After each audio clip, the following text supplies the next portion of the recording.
The St. John Ambulance Organization is Canada's leading first aid charity. But aside from providing life-saving training and resources, they also have a variety of volunteer-led programs. One being their Therapy Dogs program, which is celebrating a big milestone, 30 years, if you can believe it. Bob Darlington, a volunteer and coordinator for the program, joins me now. Hi, Bob. How are you doing?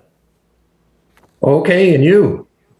I'm doing good. I'm excited to chat with you today because what an amazing program this is. So the Therapy Dog program reaches thousands of people across Canada, offering folks comfort, joy, just to name a few things, and companionship, of course. If people were hearing about this program for the very first time, Bob, can you give us a little bit of a history lesson of how it started and where it stands today? Okay, it did start 30 years ago.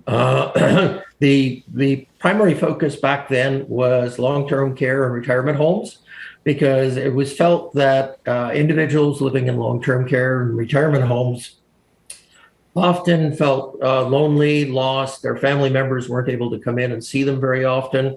However, when you brought a therapy dog in, they felt a lot better. It was a stress reliever for them.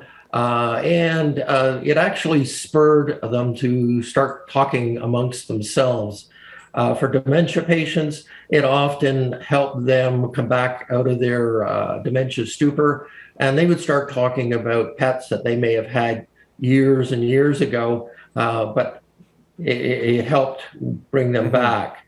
From there, we migrated into hospitals, because patients there often were there for some time getting treatment, but they often wanted memories of home and that, and pets that they had left behind.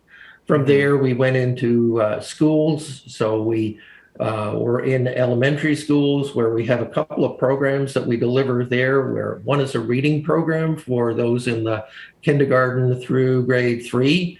It's meant for children who have trouble reading out loud.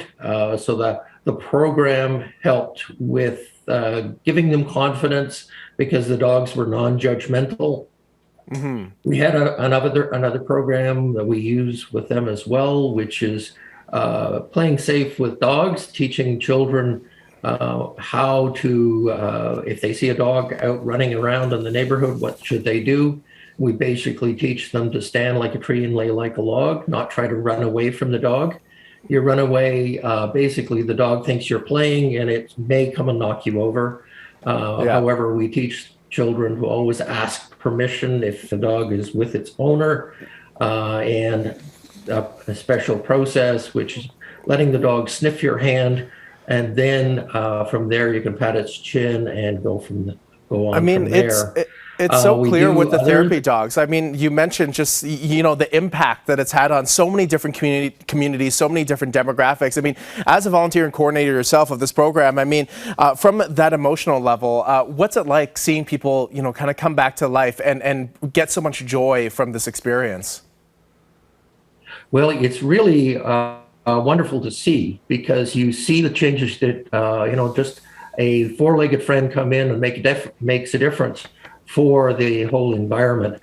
You see the children who've learned how to read properly. We've seen the Alzheimer's patients come back from their, as I call it, their dementia stupor. It's really heartwarming, and every time you see it, you know that's why you're in the program, and that's what a lot of my handlers tell me every time it happens to them. Well, Bob, thank you so much for everything that you've done, and also 30 years. That is an amazing milestone, and to see the reach of it all. Now, of course, if you want to volunteer yourself or get more information, sja.ca for more information. Thank you, Bob. Thank you so much. Oh, thank you for having us. All right, stay with us. You're watching Global News Morning. We'll be right back.